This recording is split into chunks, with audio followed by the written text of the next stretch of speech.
los pogroms. ¿Y qué tiene esto que ver con los temas de Medio Oriente? Ya lo vamos a ver en esta ocasión. El tema de los pogroms, yo sé que algunos de ustedes no han escuchado el concepto de pogrom, que viene del ruso norpom, que significa devastación. Es un linchamiento prácticamente premeditado. Puede ser espontáneo, pero más que nada este es premeditado a un grupo étnico, en este caso los judíos. Puede entenderse también como un delito de lesa humanidad, como pues podemos hablar también de lo que es un genocidio, porque es muerte, multitudes de personas muertas, en este caso los judíos. Bueno, creo que vamos a estar hablando de todas las persecuciones que ellos han tenido desde que están lejos de su tierra y fuera de la tierra, como parte de las presiones del enemigo en contra de ellos que Dios ha permitido para acercarlos a la tierra de regreso. Esto es algo muy interesante que se da desde Egipto, cuando fueron prácticamente presionados en ese primer paso para que regresen o vayan a tierra prometida. Después, en la época de la reina Esther, que prácticamente estamos hablando del periodo persa, también sufren un periodo de persecución, lo mismo para que ellos puedan amar tierra prometida. Y después ya de la caída de Jerusalén en Masada, el último ataque en Masada, fueron esparcidos, algunos más por el sur, fueron en la parte de África y hasta España, los judíos sefardí. Allí también ellos fueron perseguidos donde ellos fueron. Luego encontramos otra emigración de ellos vía Roma hacia Alemania y a Rusia, y todos esos lugares donde ellos pasaron fueron perseguidos, todo para que anhelen el regreso a Medio Oriente, regreso a la tierra prometida. Y creo que esto va a ser algo muy importante que nos vamos a entender, y vamos también a crear empatía, porque parte de esas persecuciones, algunas de ellas fueron propiciadas por una teología que no estaba acorde al tenor bíblico, sino que violando todos los principios agarraron una judeofobia, una prácticamente podemos decir anti-israelismo, ¿verdad? Esto es algo tremendo al respecto. Bueno, para esto hemos invitado a mi amigo Fidel Cantarell, quien nace el 7 de marzo de 1970. Él estudió último grado de estudio bachillerato, graduado como técnico profesional en equipo eléctrico marino en el CET, que es el Centro de Estudios del Mar en Campeche, Campeche. Él se ha congregado en organizaciones cristianas desde hace 33 años, que aunque no tiene una formación teológica ni ha participado en institutos bíblicos alguno, pues desde hace 6 años ha estudiado la Biblia en el área de raíces hebreas, y se congrega actualmente en Camino a Emaús, y por redes sociales sigue los estudios del Centro de Estudio Bíblico Ebenezer de Israel. Pues quiero decirle que mi amigo Fidel va a estar compartiendo el tema de los pogroms, así que va a ser emocionante, apasionante, y ustedes pueden tener la participación. Vamos a ver cuáles son las indicaciones que él nos va a dar para poder seguir estos estudios. Y pues vamos a dejarle el espacio, Fidel, el espacio es tuyo, y bien, espero la participación activa de este grupo, porque este es un tema muy, pero muy interesante, pasar por todas esas áreas de persecuciones, no solamente las rusas, y no solamente de allí a las persecuciones alemanas, sino aún todas las persecuciones que han habido, y podemos ir llevándolo. Será muy interesante conocerla y crear esa empatía con nuestros hermanos judíos también. Un abrazo a todos, saludos, que Dios me los bendiga. Saludos amigos del grupo Instrucción Teológica, soy el pastor Salomón de la Cruz de Cozumel, aquí ya reintegrándonos después de este huracán Z que estuvo afectando parte de la isla de Cozumel, y que ya se encuentra desde luego en proceso de restauración, y algunos que son de esta área tal vez no han entrado al grupo. Yo apenas estoy teniendo un poco de señal, y vamos a compartir prácticamente el tema de esta séptima semana, que estamos hablando de los pogroms. ¿Y qué tiene esto que ver con los temas de Medio Oriente? Ya lo vamos a ver en esta ocasión.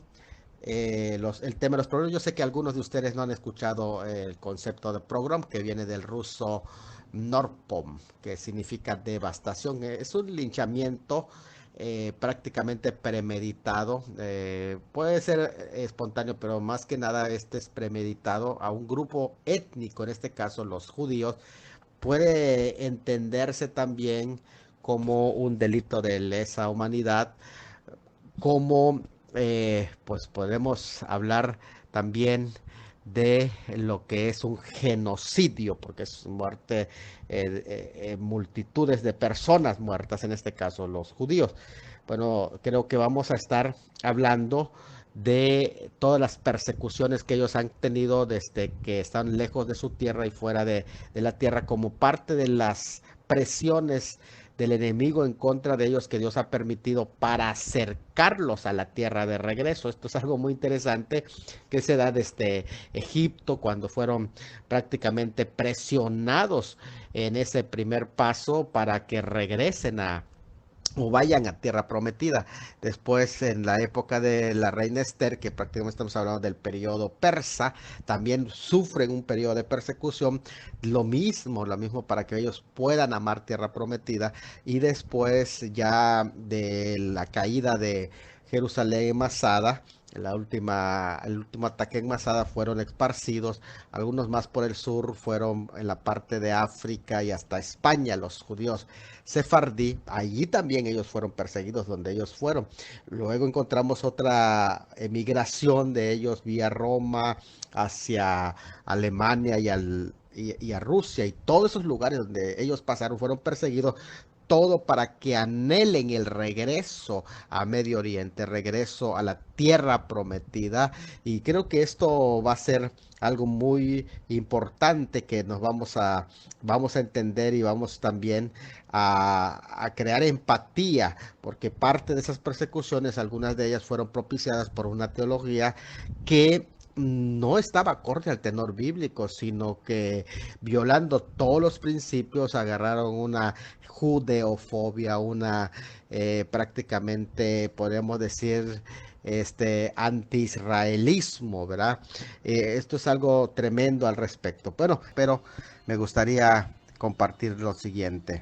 Ezequiel 16:3. Así ha dicho Jehová el Señor sobre Jerusalén: tu origen, tu nacimiento es de la tierra de Canaán. Tu padre fue amorreo y tu madre etea. Un rabino dijo respecto al anhelo por la tierra de Israel: cuando ellos regresaron, no solo el pueblo de Israel extrañó su tierra, sino que la misma tierra extrañó a su pueblo. Las emigraciones a partir de Masada, ya a principios del siglo XII, hay claramente dos grandes diásporas judías.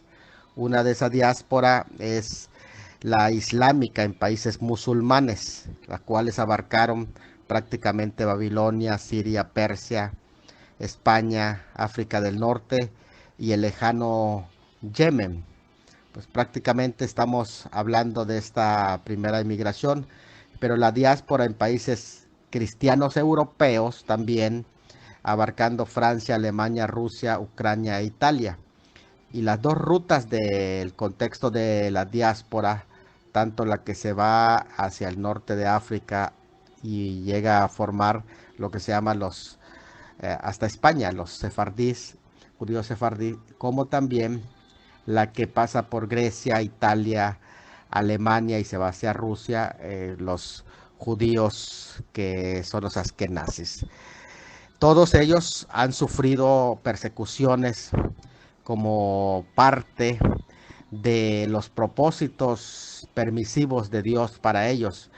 No solamente por esos motivos, pero incluso en 1348, cuando surge la peste bubónica o la llamada peste negra, en la que prácticamente debido a la poca información, no estábamos en la edad de las redes sociales, en la que no necesitas estar presente físicamente para que te enteres, sino que en ese tipo de contaminación, pues prácticamente esta peste asesinó unos 50 millones de personas, es decir, entre el 25% y el 60% de la población europea. Estamos hablando de un número enorme, lamentablemente, de personas, pues no se tenía todos los medios de ahora. Y recuerden que el término peste bubónica está derivado de el griego bubón, que significa ingle. El término bubones se utiliza para referirse a los ganglios linfáticos que fueron inflamados.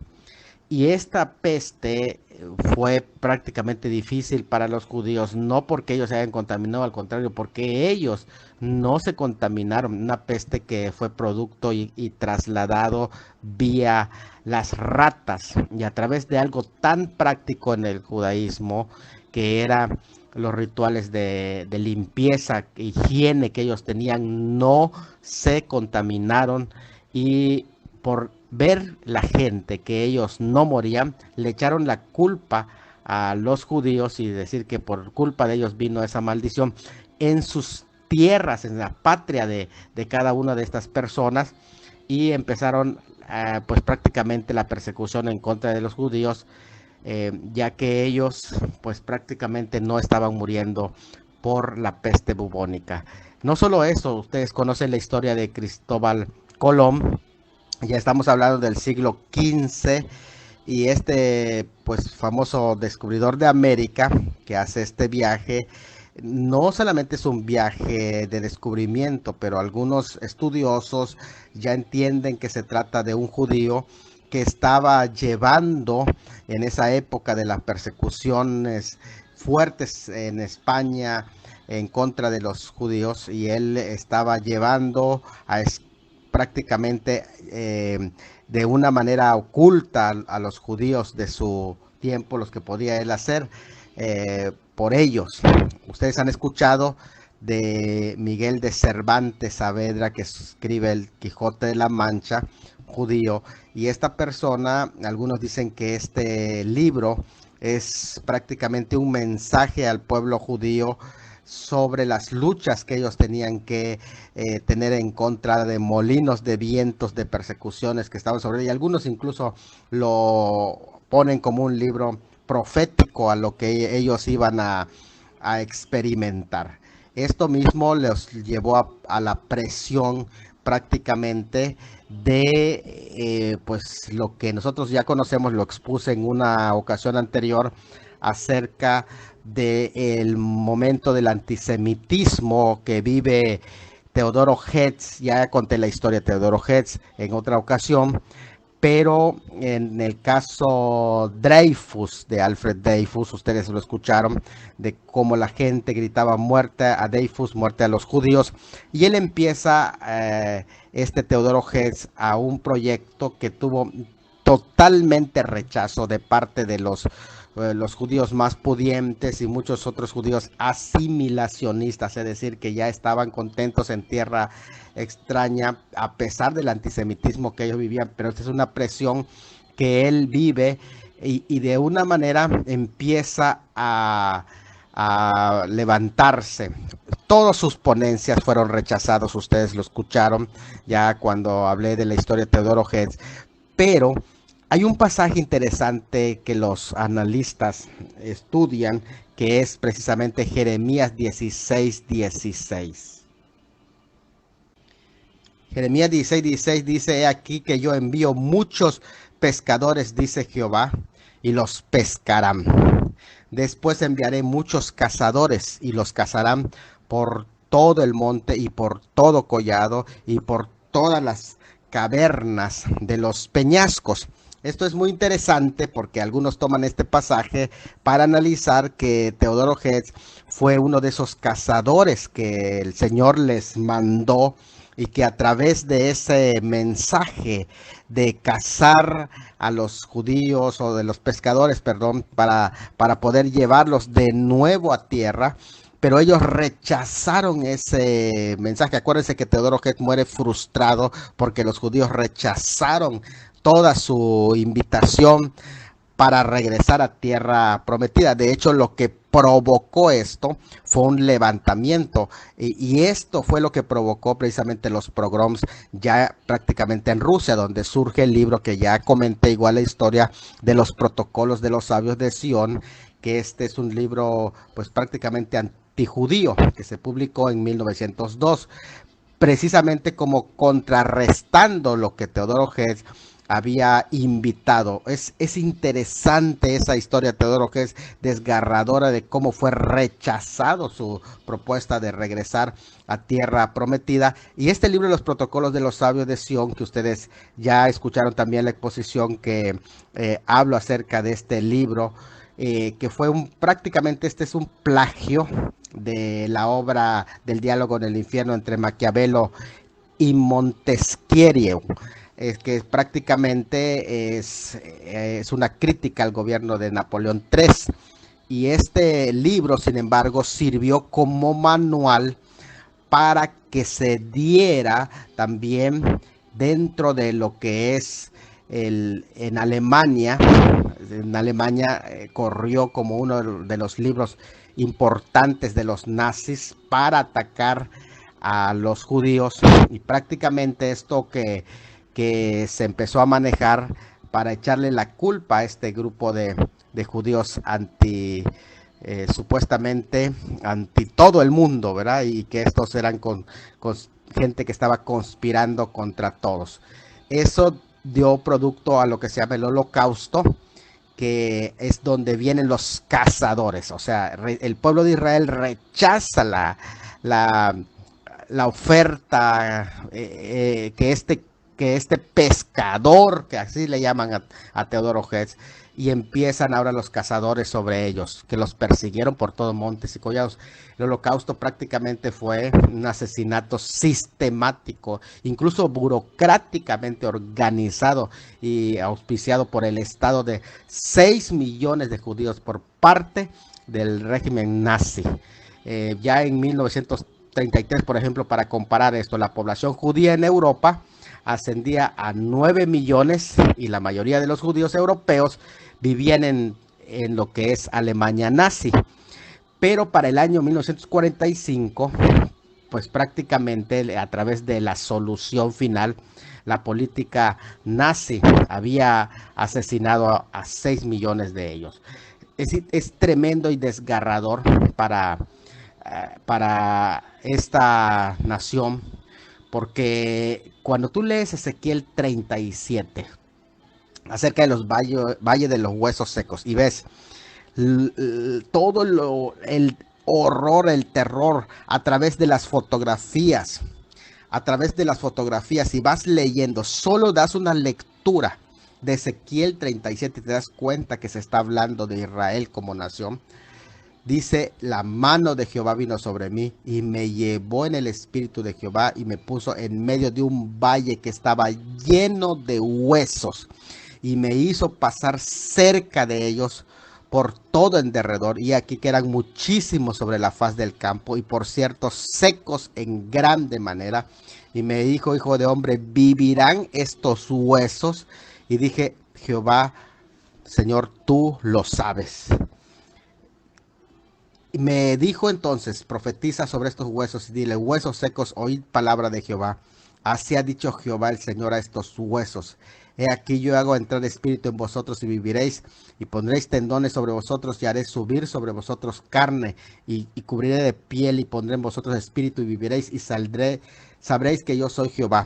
Profeticé como me fue mandado, y hubo un ruido mientras yo profetizaba, y aquí un temblor, y los huesos se juntaron cada hueso con su hueso, y miré y aquí tendones sobre ellos, y la carne cubrió, y estaban de pie encima sobre ellos, pero no había en ellos espíritu. Y si tú sigues viendo las fotografías y vas leyendo Ezequiel 37:11, me dijo luego: hijo de hombre, todos estos huesos son la casa de Israel. O sea, son huesos de la casa de Israel.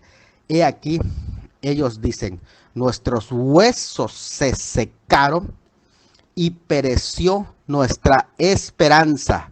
Somos del todo destruidos. Nuestros huesos se secaron y pereció nuestra esperanza. La palabra esperanza en el hebreo es Hatikvah, la esperanza, que es el himno nacional de Israel que había sido escrito prácticamente, había sido escrito unos 50, 60 o 70 años antes de ese escenario del Holocausto por Neftali Herz Imber. Y este himno de la esperanza que ahí se menciona, que habían perdido de la esperanza, queda grabado precisamente. Era uno de los himnos que se empezó a cantar sobre el tema de la esperanza. La esperanza que aparentemente estos huesos ya no tenían. Ustedes conocen toda la historia que allí se estaba llevando a cabo.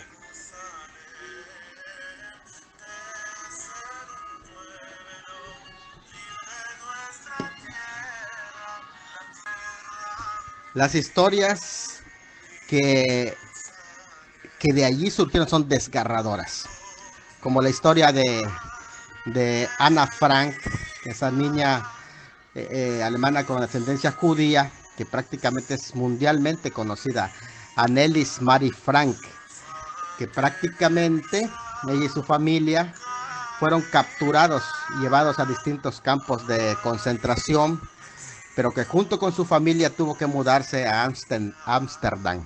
Y allá en Ámsterdam, que es muy conocido, poco después de allá, fue capturada. Ellos se escondieron en un canal al lado occidental de Ámsterdam, cuya puerta estaba escondida tras una estantería. Allí vivieron durante la ocupación alemana desde el 9 de julio de 1942 hasta el 4 de agosto de 1944. ¿Quién no ha leído acerca del diario de Anna Frank? Que te parte el corazón. Todas las atrocidades que estos nazis hicieron, que incluso prácticamente escondieron en esos campos de concentración, en el que tenían frases, letreros como si fueran fábricas. De hecho, había una frase que decía dentro de las puertas que daban al exterior, que era Arbeit macht frei, el trabajo os hará libres. Una gran mentira que los nazis colocaron en las puertas de campos de concentración. 22 campos de exterminio en Sachsenhausen. Esto me recuerda a Deuteronomio 32. ¿Por qué vino el holocausto? Deuteronomio 32, 18. De la roca que te creó te olvidaste. Te has olvidado de Dios tu creador. Y lo vio Jehová y se encendió en ira por el menosprecio de sus hijos y de sus hijas. Y dijo, esconderé de ellos mi rostro. Veré cuál será su fin, porque son generación perversa, hijos infieles. Por eso vino el holocausto. Y sigue diciendo Deuteronomio 32, 21. ¿Cómo fue el holocausto? Ellos me movieron a celo con lo que no es Dios. Me provocaron a ira con sus ídolos. Yo también los moveré a celo con un pueblo que no es pueblo, es decir, que ni siquiera existía. Los provocaré a ira con una nación insensata, o sea, malvada como tal, que no entiende razones. Consumidos serán de hambre y devorados de fiebre ardiente. Interesante cuando tú ves las imágenes del holocausto, cómo fueron consumidos de hambre y realmente devorados de una fiebre ardiente. Y dice, y de peste amarga que cayó dentro de esos campos de concentración. Dice, dientes de fieras enviaré también sobre ellos. ¿Saben qué dice la historia? que a las mujeres judías embarazadas las ponían delante de los perros para que cuando nazca el bebé sean devorados. Dientes de fieras enviaré sobre ellos, con veneno de serpiente de la tierra. Esto es impresionante porque habla precisamente del veneno usado para matarlos. Por fuera desolará la espada.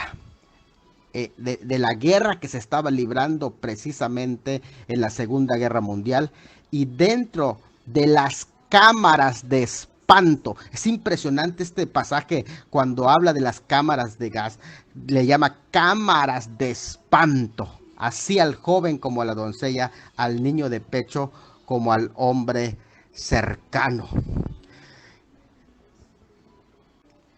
Ya nuestro hermano Fidel ha hablado precisamente de esa estrella que se les puso para identificarlos. Y a partir del medievo, que pues prácticamente la estrella denominada en hebreo Maguen David, expresión que significa escudo de David, remontándose sus orígenes como símbolo hebreo a Tarento del siglo III, fue incorporado siglos más tarde por la cultura judeo-árabe, donde el símbolo hebreo recibió en tiempos pasados la denominación de sello de Salomón, cuando dice, ponme como un sello en tu corazón, porque eran dos triángulos que unían al hombre y a la mujer, descrito en Cantares, y representa al amor de Dios por su pueblo, la unión que existe entre Dios y su pueblo. Tal designación pues prácticamente no fue arbitraria, pero por los judíos. Pero ya a partir de entonces, de este uso que fue puesto prácticamente para ridiculizarlos, o sea, que se les puso la estrella que decía judío, precisamente para hacerlos avergonzar y discriminar, esta misma estrella, esta misma insignia que decía Jude, esta misma insignia fue la que posteriormente sirvió para cuando fue prácticamente un estado denominado por las naciones en 1948, pueda izarse esa misma bandera. Impresionante, porque Isaías 11 dice, acontecerá en aquel tiempo que la raíz de Isaí, es decir, de David, el cual estará puesta por pendón a todos los pueblos, a los pueblos, será buscada por las gentes y su habitación será gloriosa. Versículo 12, Isaías 11:12, y levantarán pendón a las naciones, aunque esta frase algunas veces lo interpretan como que se levantará un vuelo de las naciones hacia Israel, y juntarán los desterrados de Israel y reunirán los esparcidos de Judá de los cuatro confines de la tierra. También el pendón es la bandera que se iba a levantar, lo que Dios iba a hacer posteriormente a ello.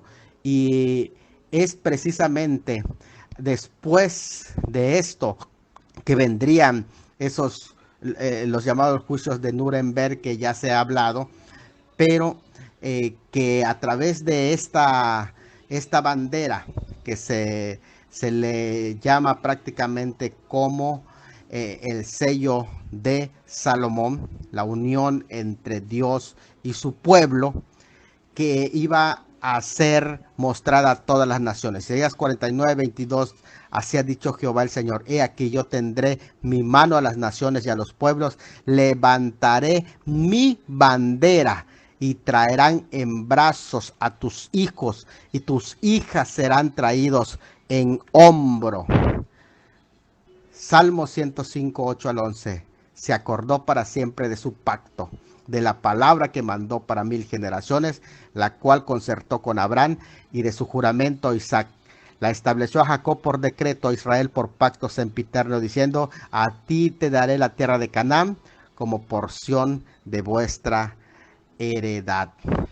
Isaías 11:11 y 12. Asimismo acontecerá en aquel tiempo que Jehová alzará otra vez su mano para recobrar el remanente de su pueblo que aún queda en Asiria, Egipto, Patros, Etiopía, Elam, Sinar y Hamat, y en las costas del mar, y levantará pendón a las naciones, y juntará a los desterrados de Israel, y reunirá a los esparcidos de Judá de los 4 confines de la tierra. Dios tiene un propósito para este pueblo, y aún todavía de los pogroms hay un tiempo que precede al establecimiento del reino mesiánico, que en el judaísmo se conoce como los ayes mesiánicos, es decir, el periodo llamado tiempo de angustia para Jacob, pero de ella también será librado mi pueblo.